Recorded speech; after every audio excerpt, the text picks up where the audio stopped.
오래전 이야기입니다. 1870년 미국 테네시주 루이스빌이라는 아주 작은 마을에서 한 아이가 혼외자로 태어나게 됩니다. 당시 보수적인 마을 분위기에서 아버지가 누구인지 모른다는 사실은 이 아이에게 큰 낙인과도 같았어요.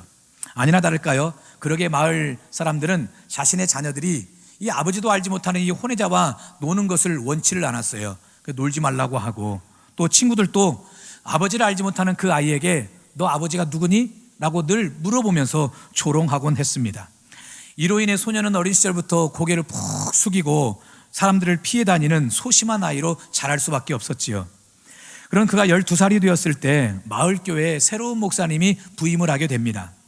사람들의 논초리가 무서워서 소녀는 예배가 다 끝나기도 전에, 목사님 축도가 마치기도 전에 얼른 빠져나가고 그랬었는데, 그날따라 많은 인파에 밀려서 미처 예배당 밖을 빠져나가지를 못했어요. 그리고 누구와 얼굴을 마주치게 되느냐? 목사님과 얼굴을 마주치게 됩니다. 근데 목사님이 이 아이의 얼굴을 보고 목사님께서 이렇게 물어보는 거예요.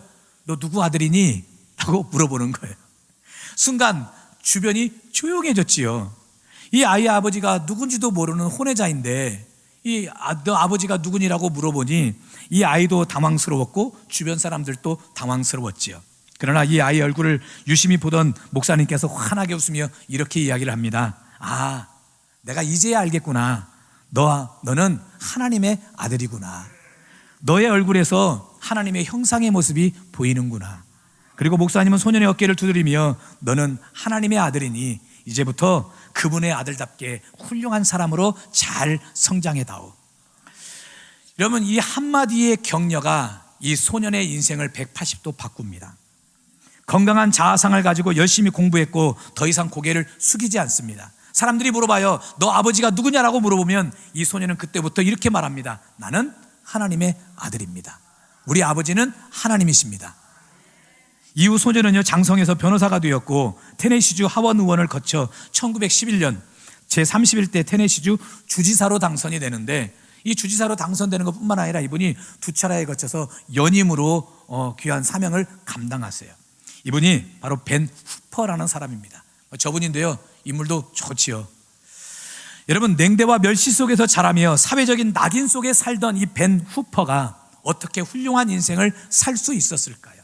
그것은 자신이 가지고 있었던 부정적인 셀프 이미지를 깨트려버리고 하나님이 주신 본래의 가치, 그 이미지를 회복했기 때문에 그렇습니다. 여러분, 처음부터 잘 다듬어진 인생은 없습니다. 모든 것을 다 갖춘 인생은 어디에도 없어요.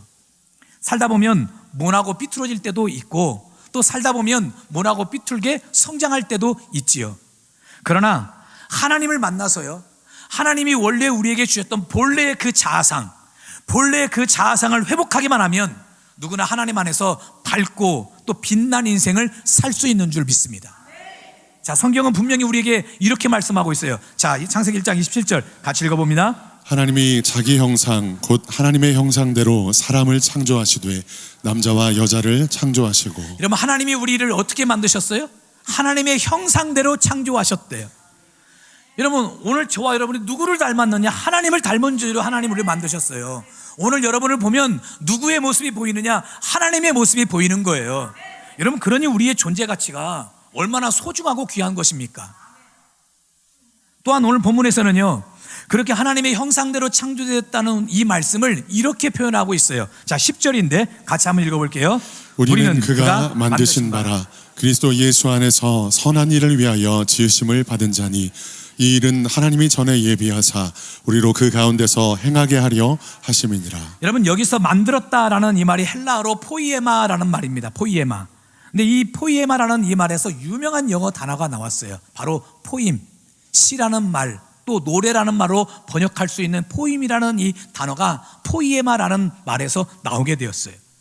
여러분, 시가 얼마나 아름답습니까? 여러분, 시 좋아하는지 모르겠어요. 어떤 시인을 좋아하는지 모르겠지만 참 저는 시를 볼 때마다 참 이 시를 쓴 작가들을 보면, 시인들을 보면은 대단하다 싶은 생각이 좀 들어요.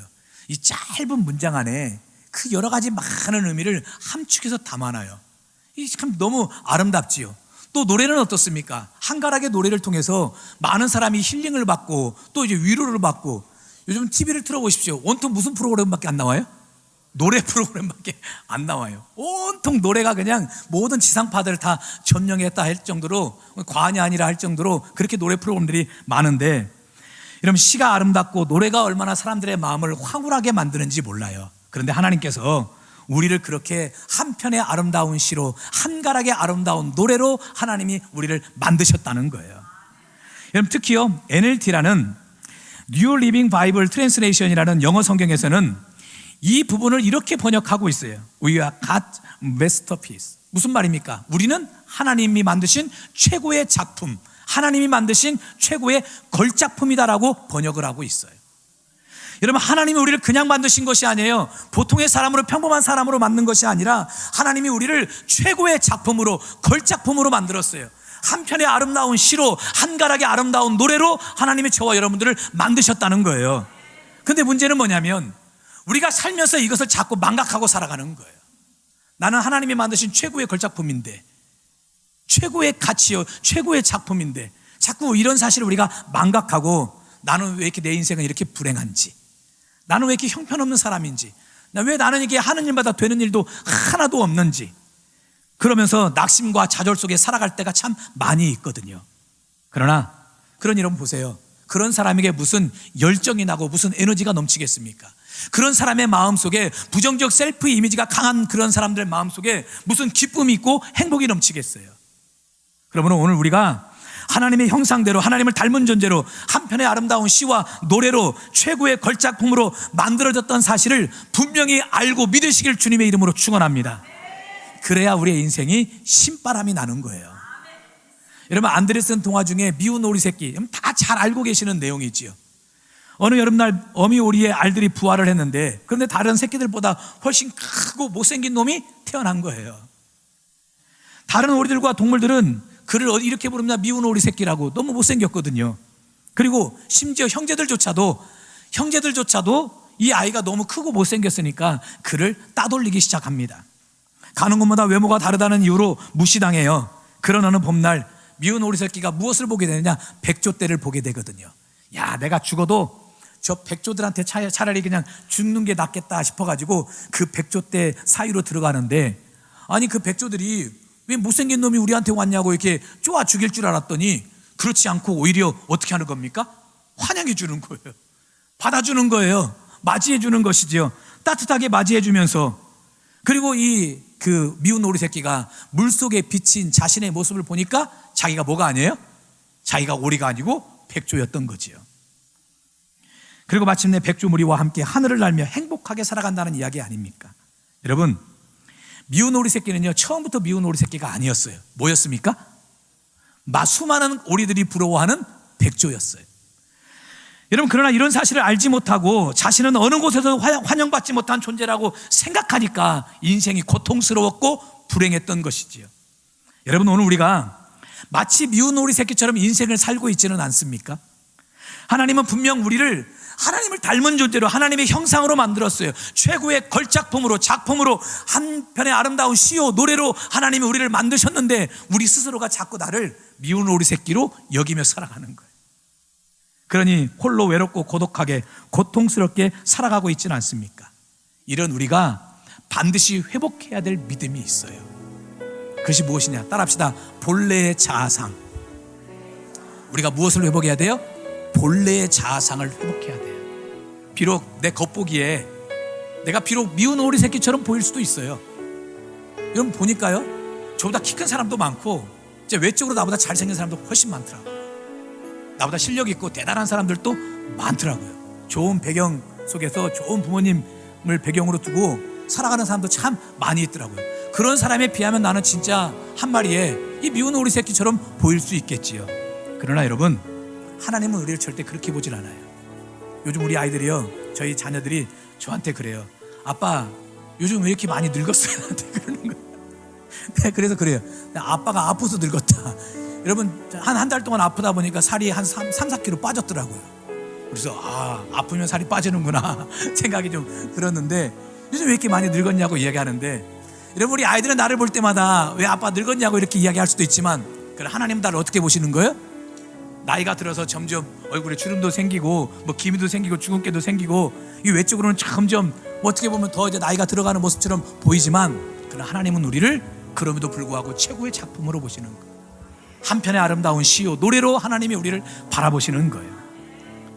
그 하나님께서 우리를 살리기 위해서 하나밖에 없는 독생자 예수님을 이 땅에 보내주시고, 예수님은 기꺼이 십자가 위에서 자신의 하나밖에 없는 생명을 내어 놓으셨어요. 왜 그럴까요? 하나님이 우리를 최고의 작품으로 보셨기 때문에, 시로 노래로 보셨기 때문에 그래요. 그러므로 이것이 바로 우리의 본래의 자아상이에요. 이런 본래의 자아상을 여러분이 회복하셔서 이제부터 인생을 힘있고 능력있고 당당하게 살아가시길 주님의 이름으로 축원합니다. 아멘. 우리 같이 고백합시다. 내 모습 어디가 아름다워? 내 모습 어디가 아름다워? 주님 나를 사랑하시나.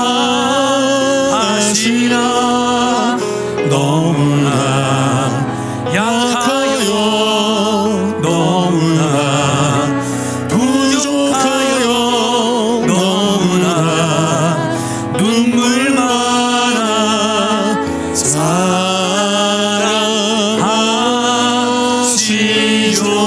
내 모습 어디가 아름다워? 내 모습 어디가 아름다워? 나를 위해 주 돌아가셨나. 너무나 죄 많아, 너무나 무지하여, 너무나 사랑하사 십자가 지셨네.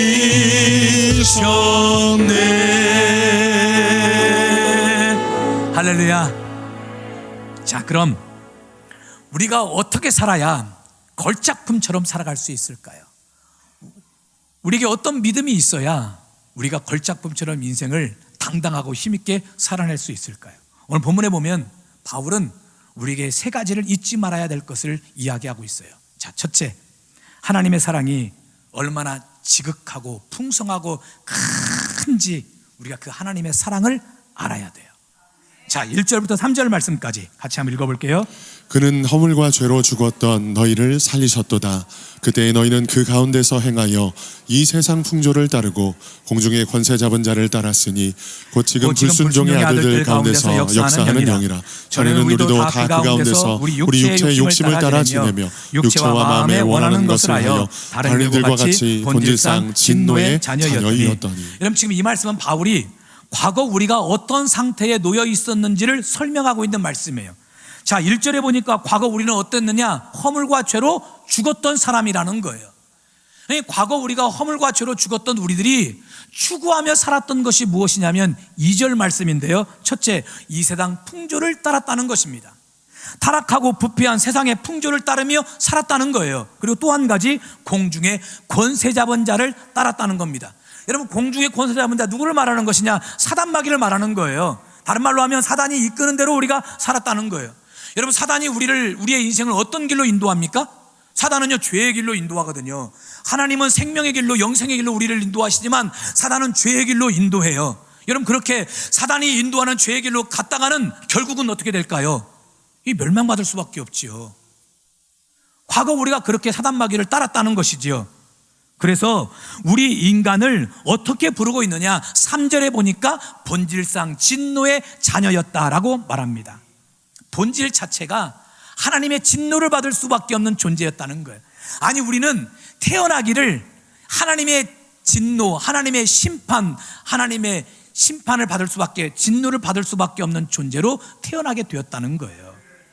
여러분, 이렇게 본질적으로 죄인이 되었던 우리를 과연 무엇이 변화시키고 무엇이 살렸을까요? 자, 4절 5절입니다. 같이 한번 읽어볼게요. 긍휼이 풍성하신 하나님이 우리를 사랑하신 그 큰 사랑을 인하여 허물로 죽은 우리를 그리스도와 함께 살리셨고 너희는 은혜로 구원을 받은 것이라. 여러분, 무엇이 우리를 살렸어요? 무엇이 우리를 변화시킵니까? 바로 하나님의 사랑이에요. 그것도 어떤 사랑이냐? 아주 풍성하고 크신 사랑이라는 거예요. 그 하나님의 사랑이 허물과 죄로 죽을 수밖에 없는 우리를 살리셨고, 또 태어난 것 자체가 하나님의 진노를 받을 수밖에 없는 본질상 진노의 자녀였던 우리를 다시 회복하고 살렸던 것이 바로 하나님의 사랑이라는 거예요. 그것도 보통의 사랑이 아니에요. 아주 풍성한 사랑, 아주 크신 하나님의 사랑.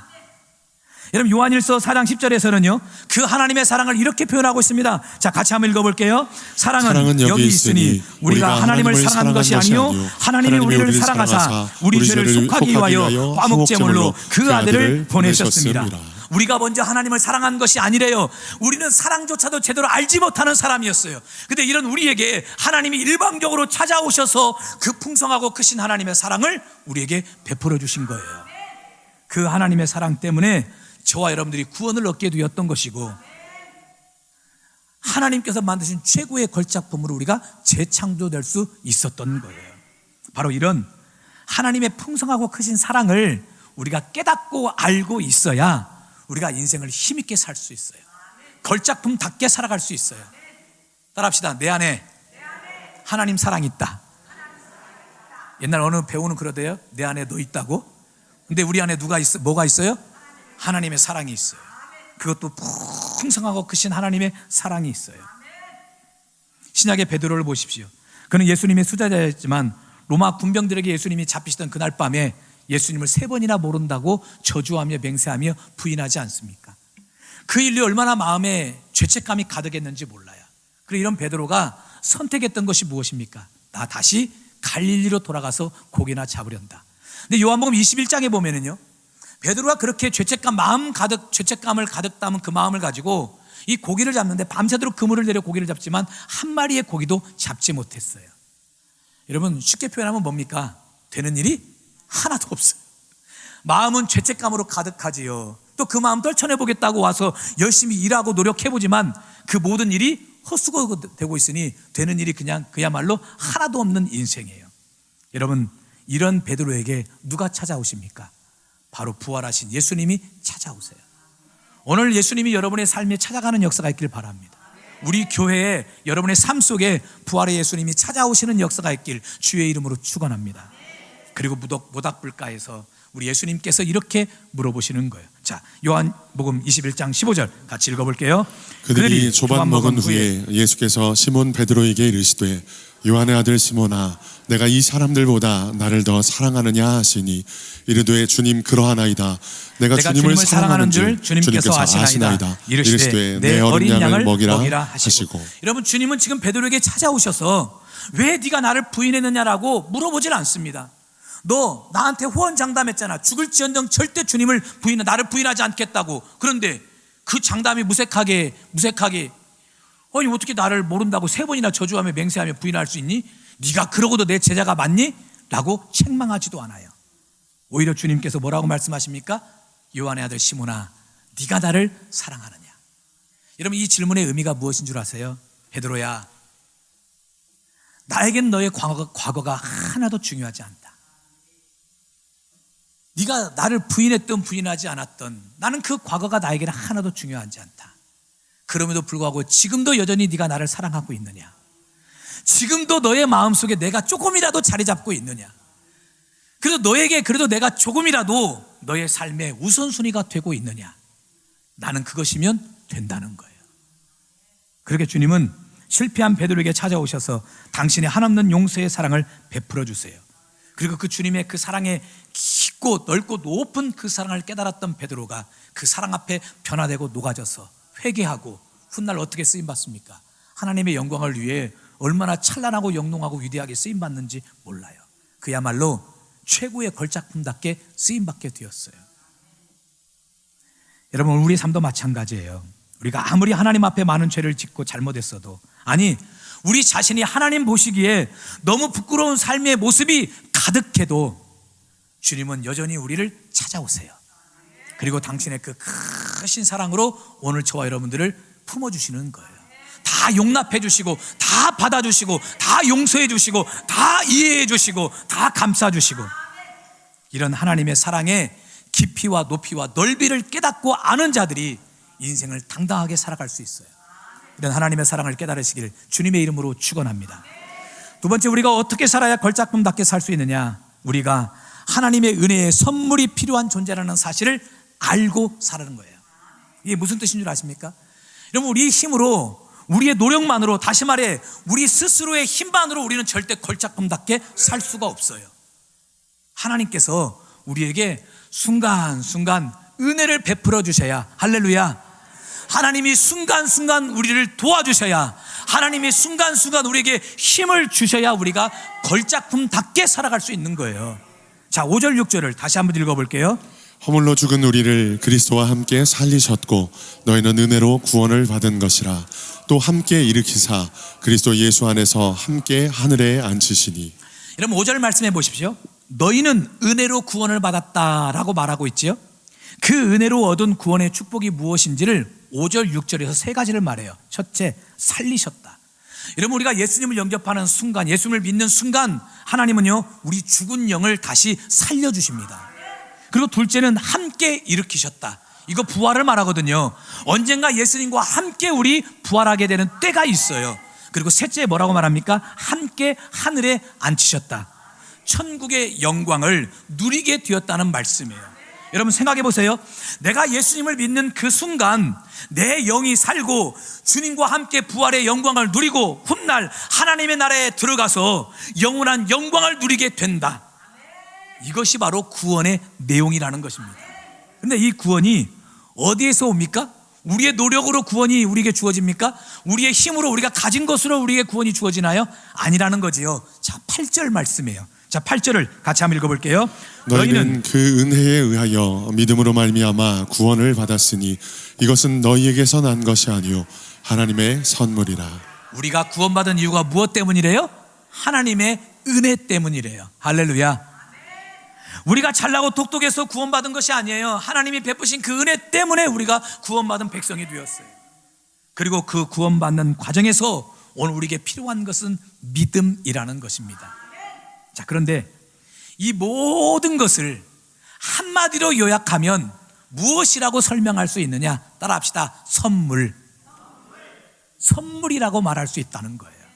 그럼 선물이 무엇입니까? 선물은 값없이 받는 것이 선물이지요. 대가가 없어요. 공짜로 주어지는 것이 선물이에요. 만약에 대가가 있고 공짜가 아니라면 그게 뭡니까? 그건 뇌물이죠. 뇌물 받으면 큰일 납니다.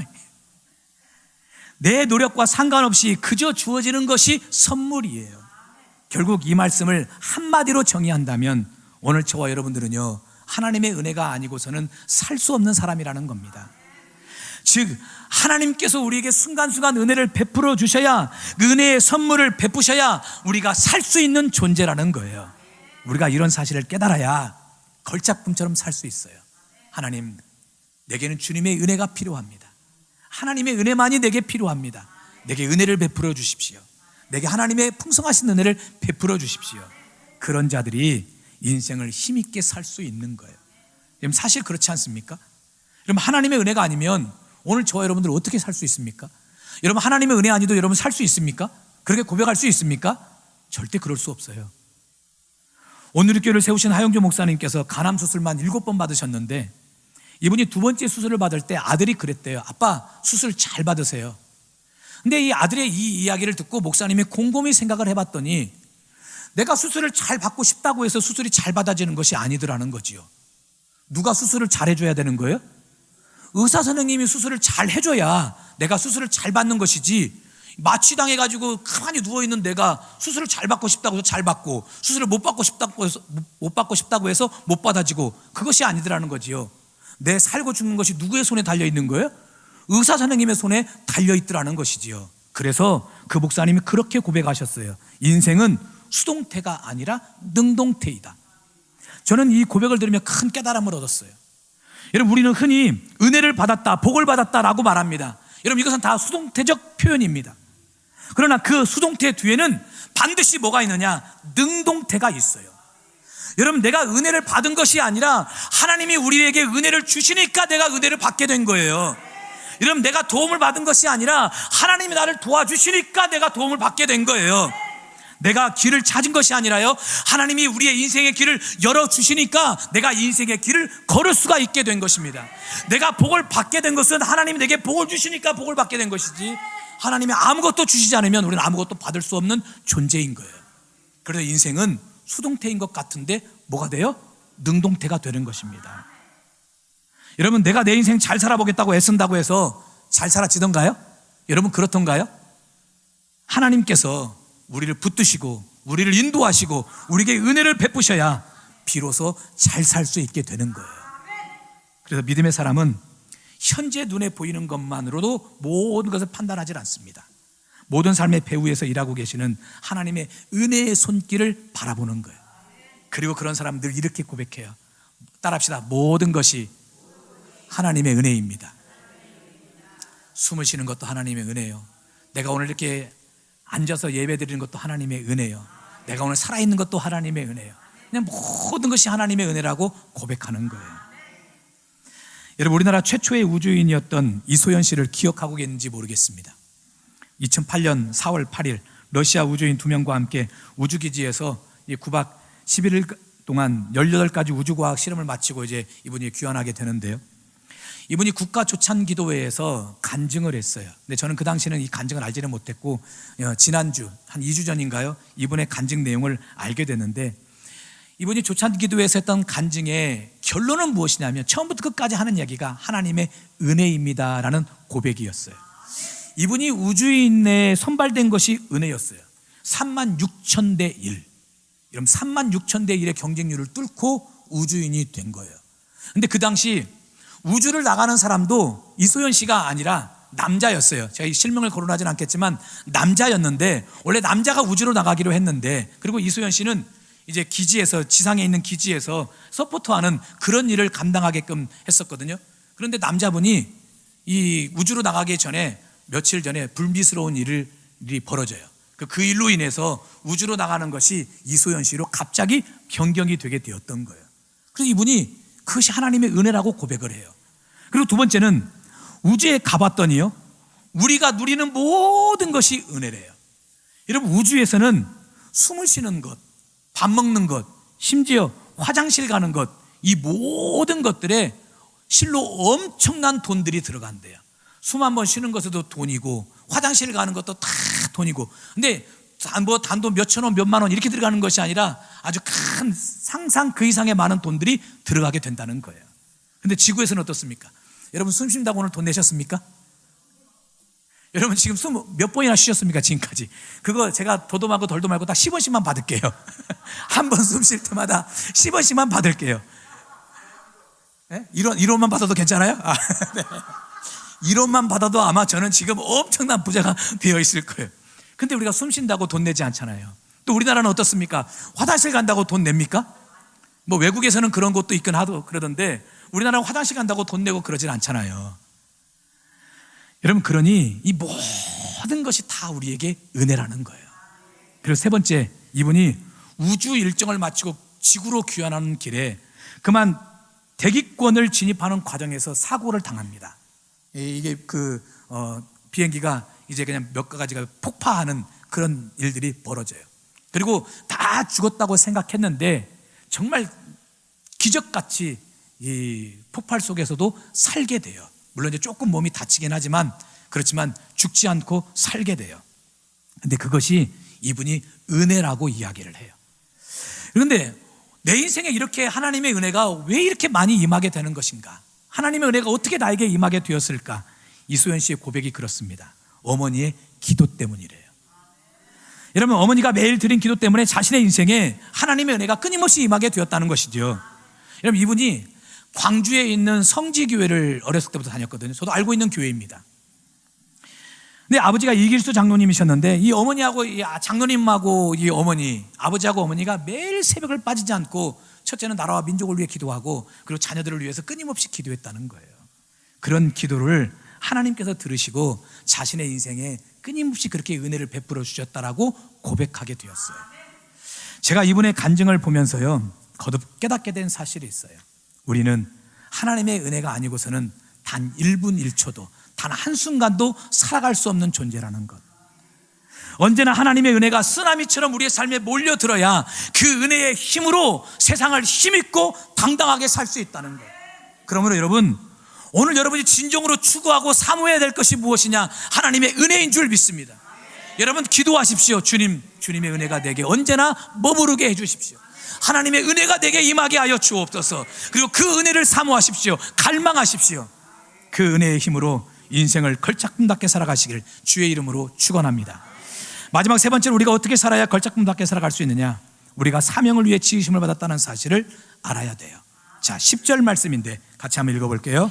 우리는 그가 만드신 바라 그리스도 예수 안에서 선한 일을 위하여 지으심을 받은 자니 이 일은 하나님이 전에 예비하사 우리로 그 가운데서 행하게 하려 하심이라. 하나님께서 우리를 걸작품으로 만드신 이유가 무엇이냐? 선한 일을 위해서다라고 말씀하고 있어요. 여기서 말하는 선한 일이 과연 무엇일까요? 착한 일일까요? 좋은 일일까요? 그것을 말하는 것이 아니에요. 여러분 10절에 보면 선한 일 뒤에 이 수식어가 하나 붙어 있어요. 뭐라고 말합니까? 이 일은 하나님이 전에 예비하사. 영어 성경을 보면 더 명확하게 번역을 하고 있어요. 하나님이 오래전에 우리로 하여금 행하라고 준비해 주신 그 선한 일. 그러므로 선한 일이 무엇이냐면 하나님께서 우리 각 사람을 창조하시기 전에 이미 계획해 놓으신 일, 하나님께서 오늘 우리의 인생을 통해 하나님이 이루기 원하시는 그 일이 바로 선한 일이라는 거예요. 이 일을요 한마디로 무엇이라고 설명할 수 있느냐? 사명이라고 말할 수 있어요. 소명이라고 말할 수 있어요.